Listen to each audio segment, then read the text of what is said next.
నమస్తే. Welcome to our channel. Senior journalist Damu Balaji గారు ఉన్నారు. వారితో మాట్లాడదాం. సార్ నమస్తే సార్. నమస్తే. సార్ కోర్టులో కేసులు వేసుకుంటున్న విజయమ్మ, జగన్ నిన్న పులివెందుల చర్చిలో మాత్రం ఒకళ్ళనొకళ్ళు కౌగిలించుకుని ముద్దులు పెట్టుకున్నారు సార్. అంటే అసలు ఇది ఫ్యామిలీ డ్రామా ఏమవుతుంది? ఎలా తీసుకోవచ్చు మనం? మామూలుగా నిన్నటి నుంచి ఒక టైటిల్ వైరల్ అవుతుంది. అదేంటంటే కోర్టులో కేసులు, చర్చిలో ముద్దులు అన్న టైటిల్ వైరల్ అవుతుంది. సో దానికి కారణం ఏంటంటే జగన్ వర్సెస్ విజయమ్మ, షర్మిల. జగన్ వైపు ఒకవైపు, షర్మిల విజయమ్మ తల్లి కూతుర్లో ఒకవైపు, కొడుకు ఒకవైపు అనేది గత కొంతకాలంగా ఉంది. ఎలక్షన్ ముందు నుంచి కూడా ఇది స్టార్ట్ అయింది. ఎలక్షన్ ముందు కూడా విజయమ్మ జగన్కి సపోర్ట్ చేయకుండా అమెరికాకి వెళ్ళిపోయి అక్కడి నుంచి ఒక వీడియో రిలీజ్ చేసి తన కూతుర్ని గెలిపించమని అడిగింది తప్ప జగన్ గెలిపించమని కానీ జగన్కి మద్దతుగా కానీ ఆమె ఏమి మాట్లాడలేదు. కూతుర్ని మాత్రం గెలిపించమని అడిగింది. కాంగ్రెస్ పార్టీని గెలిపించమని కూడా అడగల. కూతుర్ని కడప ఎంపీగా కంటెస్ట్ చేసింది, అక్కడ గెలిపించమని అడిగింది. అంటే క్లియర్గా విజయమ్మ షర్మిలతోనే ఉందనేది అప్పటికే సిగ్నల్ వచ్చింది. అయితే జగన్కి యాంటీగా ఆమె ఎప్పుడు మాట్లాడలేదు.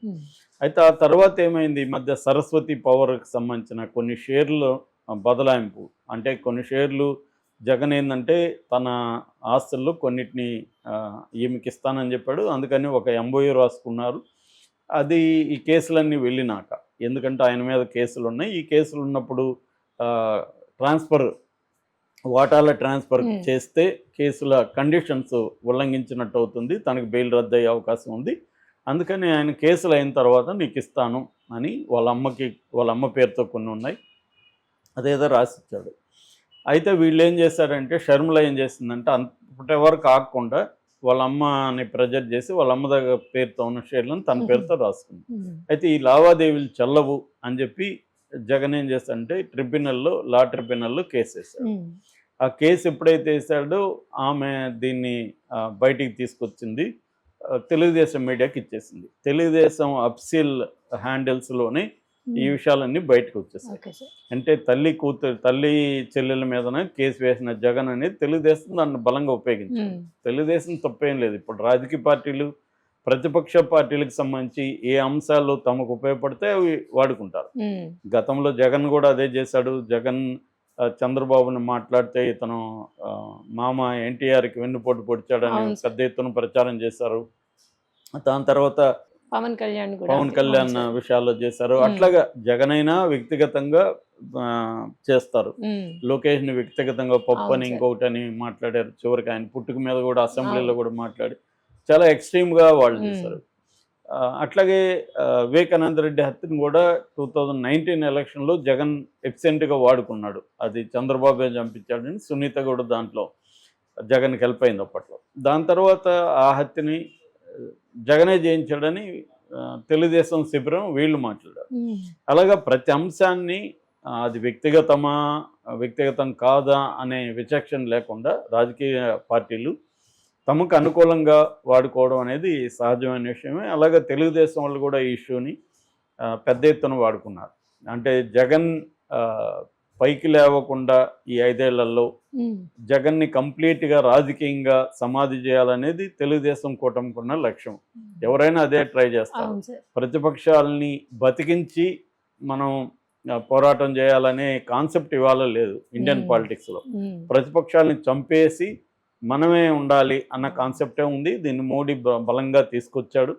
అన్ని పార్టీల నాయకుల మీద కేసులు పెట్టి వాళ్ళని జైళ్ళకు పంపించి ఆ పార్టీలని చీల్చి విచ్ఛిన్నం చేసి తానా పార్టీనే ఉండాలి అనేది మోడీ సిద్ధాంతం. ఇవాళ అదే పని అన్ని పార్టీలు కూడా చేస్తున్నాయి. సో ఆ మెథడ్లో తెలుగుదేశం పార్టీకి ఉన్న లక్ష్యం ఏంది, అబ్సల్యూట్ మెజారిటీ ఉంది, వాళ్ళకి అధికారం ఉంది. అట్లని జగన్ని నిర్లక్ష్యం చేస్తే జగన్కి కూడా 40% ఓట్ల షేర్ ఉంది, తనకు అన్ని బలగాలు ఉన్నాయి. మళ్ళీ జగన్ జనంలోకి వెళ్ళి జనాలను ఆర్గనైజ్ చేయొచ్చు. రెండోది, వీళ్ళు ఇచ్చిన హామీలు అన్నీ కూడా నెరవేర్చే పరిస్థితి లేదు. నిన్న కూడా చంద్రబాబు అన్నాడు డబ్బులు లేవు, కష్టాల్లో ఉన్నాయి, నాకే అర్థం కావట్లేదు ఏం చేయాలని. అది వాస్తవమే. కాకపోతే అది మరి ఇవన్నీ తెలియకుండా ఎందుకు ఇచ్చారు, తెలిసే ఇచ్చారు కదా అన్న చర్చ ఉంది. ఏదేమైనా తమ బలహీనతల్ని జగన్ ఉపయోగించుకుంటాడు కాబట్టి జగన్ కుండే బలాన్ని కావచ్చు, జగన్ కుండే పాజిటివ్ రాకుండా జగన్ని నెగిటివ్గానే ఉంచాలి అన్నది ఉన్నప్పుడు షర్మిల ఇష్యూ వాళ్ళకి కలిసి వచ్చింది. దాంతో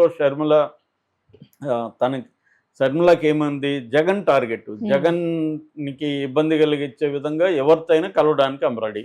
నిజానికి ఆమె కాంగ్రెస్ పార్టీ పిసిసి అధ్యక్షురాలుగా ఆమె కర్తవ్యం ఏంటంటే ఎన్డీఏ కూటమికి వ్యతిరేకంగా ఆమె పోరాటం చేయాలి. ఎన్డీఏ కూటమిలో చంద్రబాబు ఉన్నాడు, పవన్ కళ్యాణ్ ఉన్నాడు, బీజేపీ ఉంది. వాళ్ళకి వ్యతిరేకంగా పోరాటం చేయాల్సిన బదులు వాళ్ళకు ఈమె ఉపయోగపడుతుంది.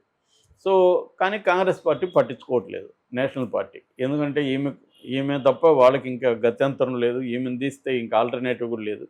సరే మంచి చెడు అక్కడ ఉన్నాయి అన్నట్టుగా వాళ్ళు వదిలేస్తారు.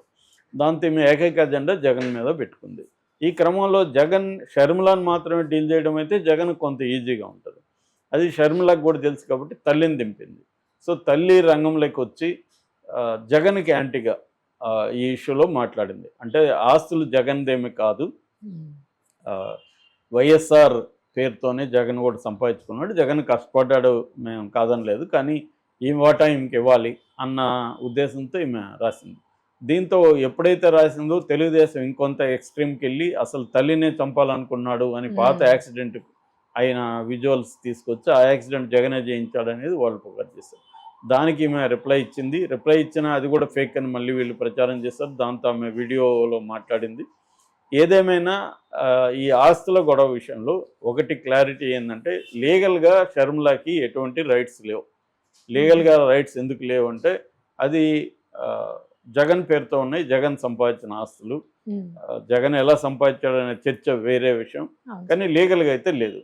అందుకని షర్మిల తన తల్లి మద్దతు తీసుకొని లీగల్గా లేనప్పుడు, ఎప్పుడైనా లీగల్గా కుదరినప్పుడు పబ్లిక్గా జనాల్లోకి వచ్చి అవతల వాళ్ళని బదనం చేయడం, వాళ్ళని ఇబ్బంది పెట్టడం అనేది చేస్తారు. అలాగే ఈమె కూడా జగన్ని ఇప్పుడు రాజకీయంగా దెబ్బతీస్తే జగన్ లొంగుతాడు, ఆస్తులు ఇస్తాడని చెప్పి రాజకీయంగా దెబ్బతీయడానికి ఆమె ప్లాన్ చేసింది. ఈ మొత్తంలో అన్నా చెల్లెల వార్ మధ్యలో తల్లిగా ఆమె షర్మిల వైపే నిలబడింది. సో దానివల్ల జగన్కి బాగా నెగిటివ్ అయింది. అంటే తల్లి లేకపోతే ఆమె చెల్లెలు ఆస్తి కోసం కొట్లాడుతుంది, ఇట్లాంటి చెల్లెలు ఏ ఫ్యామిలీలో కూడా ఉండకూడదు అని కొంత జగన్కి సింపతి వచ్చేది. కానీ తల్లి కూడా సపోర్ట్ చేసే కాడికి జగన్దే తప్పేమో అన్న ఒక యాంగిల్ జనంలోకి బలంగా వెళ్ళింది. అయితే ఇప్పుడు షాకింగ్గా నిన్న క్రిస్మస్ రోజు, అంతకు ముందు రోజు ఇడుపులపాయలోనే జగన్ని దగ్గరకు తీసుకోవడం, హక్ చేసుకోవడం ఇవన్నీ విజయం వచ్చేసింది. అక్కడ షర్మిల కనిపించలేదు, కానీ కుటుంబం అంతా జగన్ వైపే ఉన్నట్టుగా అర్థమవుతుంది. మళ్ళీ నిన్న సిఎస్ఐ చర్చి పులివెందల్లో అక్కడ ప్రార్థనలు చేశాడు జగన్ వెళ్ళి. అక్కడ ఈమె జగన్కి బొగ్గ మీద ముద్దులు పెట్టడం అవి చేసింది. మామూలుగా ఆమె ఎప్పుడు కూడా అవే చేస్తుంది. సో అంటే చాలామంది తల్లులు బహిరంగంగా పెద్ద పిల్లల ముద్దులు పెట్టుకోవడం అనేది ఈ కాలంలో పెరిగింది. సో ఆమె ముందు నుంచి కూడా జగన్ నా క్లోజు, షర్మిల వైఎస్ఆర్ క్లోజ్ అనేది కూడా ఆమె ఆటోబయోగ్రఫీ నాలో నేను పుస్తకంలో కూడా రాసుకుంది. అది కామన్ కూడా. సో ఈ కాంటెక్స్ట్లో ఇప్పుడు షర్మిలకి షాక్ ఇచ్చి విజయమ్మ మళ్ళీ జగన్ వైపు వచ్చింది. జగన్ మొత్తం ఫ్యామిలీని తనకు అనుకూలంగా మార్చుకోవడంలో ఇదయ్యాడు. ఎందుకంటే ఇది కోర్టులో పరిష్కారం అయ్యే పంచాయతీ కాదు. కోర్టులో పోతే షర్మిలకి ఏమీ జరగదు.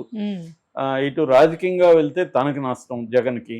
అందువల్ల దీన్ని ఫ్యామిలీ దీంట్లోనే పెద్దలతో మాట్లాడుకొని ఆమెకి కొంత ఆస్తులు ఇచ్చి, కొన్ని ఏమో అక్రమాస్తుల కేసులు ఉన్నాయి కాబట్టి అవి ఇవ్వలేనని కొన్నిటిని రాసిచ్చి పెద్ద మనుషుల మధ్య ఒక ఒప్పందం లాంటిది చేసుకుంటే షర్మిల ముందు ఇష్యూ ఇంటి పోరు ముందు పరిష్కరించుకుంటే తర్వాత, ఎందుకంటే జగన్కి ఇప్పుడు ఇమీడియట్గా తన కర్తవ్యం ఏంటంటే మళ్ళీ అధికారంలోకి రావాలంటే అంత ఈజీగా.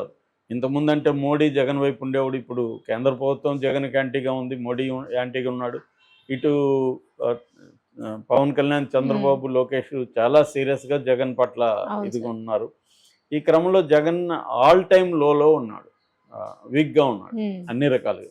అట్టాడిది ఇంట్లో కూడా ప్రెజర్ ఉంటే ఇది రాజకీయంగాను తనకి బ్యాడ్ నేము. ఒక ఇంట్లో సొంత చెల్లెలకే న్యాయం చేయలేనోడు,